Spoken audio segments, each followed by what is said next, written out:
வாசக தோழியருக்கு வணக்கம். கதைக்கோமா சேனலுக்கு உங்களை வரவேற்கிறேன்.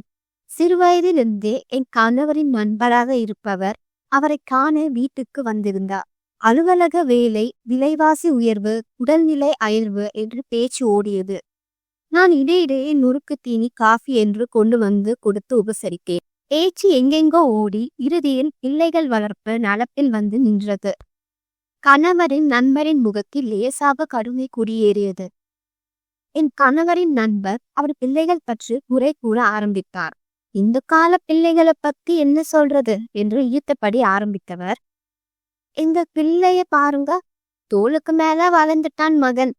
ஆனா எந்த பொறுப்பும் இல்லை, படிப்பினும் கவனம் இல்லை, காசின் மதிப்பும் கொஞ்சம் கூட தெரியல. வெளியே ஃப்ரெண்ட்ஸோட போனாலே 1000 5000 வேணும் என்கிறான். லேட்டஸ்ட் மாடல் ஐபோன் தான் வேணும்னு சொல்றான். இப்போதும் நச்சரிச்சு தொல்லை பண்ணிக்கிட்டே இருக்கான். அதற்கு என் கணவர், இந்த வயதில் இதெல்லாம் இயல்புதானே என்று கூறினார். அதற்கு அவர் நண்பர், சரி இதெல்லாம் கூட தொலைஞ்சு போகட்டும் விட்டுட்டு தெருமுக்கில் நின்று பசங்களோட சிகரெட் அடிச்சிட்டு இருக்கான். அத எங்க வீட்டில் வேலை செய்யும் பெண்மணி ஒருத்தி பார்த்துட்டு வந்து அவ அம்மா கிட்ட சொல்லியிருக்கா. அவளும் மனம் உடைஞ்சு என்னிடம் வேசாக அழுதார். இத பத்தி அவன் கிட்ட கேட்டா எதிர்த்து பேசினான். ஒரு கட்டத்துல அவங்க அம்மாவிடம், நீங்க உங்க வேலையை பாருங்கன்னு சொல்லிட்டான். நான் ஒரு அப்பகலா பார்க்காம உழைச்சி சம்பாதிச்சு பசுவை வளர்க்கறது இதுக்குதானா என்று அவர் புலம்பினார். அவர் குரல் கொஞ்சம் உடைந்து போயிருந்தது. கேட்பதற்கு பாவமாக இருந்தது.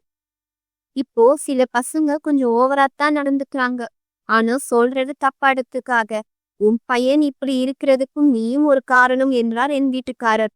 நானா என்ற அதிர்ச்சியானார் அவர் நண்பர். ஆமா, சின்ன வயசுல இருந்து உன்னை பாத்திர வந்துற முறைன்னு சொல்ற. நீ எப்பவாவது பொறுப்பா இருந்துக்கிறியா? உன் ஃப்ரெண்ட்ஸோட நீ கொஞ்சம் புத்திமதி சொல்லக்கூடாதான்னு உங்க அப்பா என்கிட்ட எத்தனை தடவை சொல்லியிருக்காரு. கையில 4 காசு இருந்தாதான் நாளைக்கு நல்லது என்று நீ எப்பவாவது யோசிச்சிருக்கிறியா? உன்கிட்ட காசு இருந்தாலே தாட்டு போட்டுன்னு செலவு பண்ணிடுவ. இன்னும் யார்கிட்டயாவது கடன் கேட்டார். அவர் நண்பர் பேசவே இல்லை.